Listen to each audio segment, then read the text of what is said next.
ಚಿಕ್ಕಬಳ್ಳಾಪುರದಲ್ಲಿ ತ್ಯಾಗ ಬಲಿದಾನಗಳ ಪವಿತ್ರ ಹಬ್ಬ ಬಕ್ರೀದನ್ನು ಮುಸ್ಲಿಂ ಬಾಂಧವರು ಶ್ರದ್ಧಾಭಕ್ತಿಯಿಂದ ಆಚರಿಸಿದರು. ಬಕ್ರೀದ್ ಹಬ್ಬದ ಪ್ರಯುಕ್ತ ನಗರದಲ್ಲಿ ಮುಸ್ಲಿಂ ಬಾಂಧವರು ವಿವಿಧ ಮಸೀದಿ ಹಾಗೂ ಈದ್ಗಾ ಮೈದಾನದಲ್ಲಿ ಸಾಮೂಹಿಕ ಪ್ರಾರ್ಥನೆ ಸಲ್ಲಿಸಿದರು. ಬಕ್ರೀದನ್ನು ಈದಲ್ ಅದ ಎಂದು ಕರೆಯುತ್ತಾರೆ. ತ್ಯಾಗ ಮತ್ತು ಬಲಿದಾನದ ಪ್ರತೀಕವಾಗಿದೆ. ಮುಸ್ಲಿಂ ಬಾಂಧವರು ವಿಶ್ವದೆಲ್ಲೆಡೆ ಬಕ್ರೀದ್ ಹಬ್ಬವನ್ನು ಅತ್ಯಂತ ಸಂಭ್ರಮ ಹಾಗೂ ಸಡಗರದಿಂದ ಆಚರಿಸುತ್ತಾರೆ.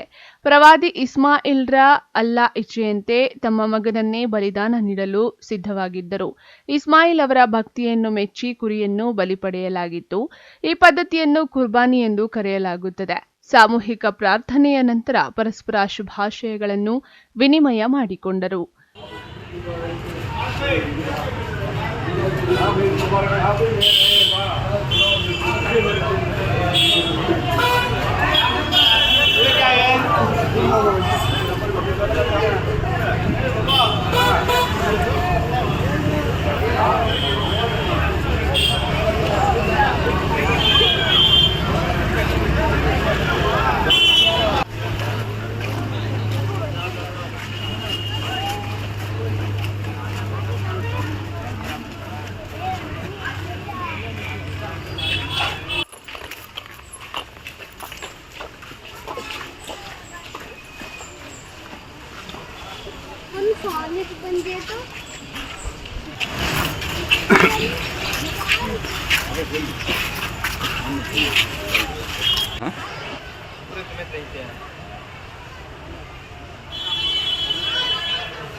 MMTV news bureau, Chikkaballapur.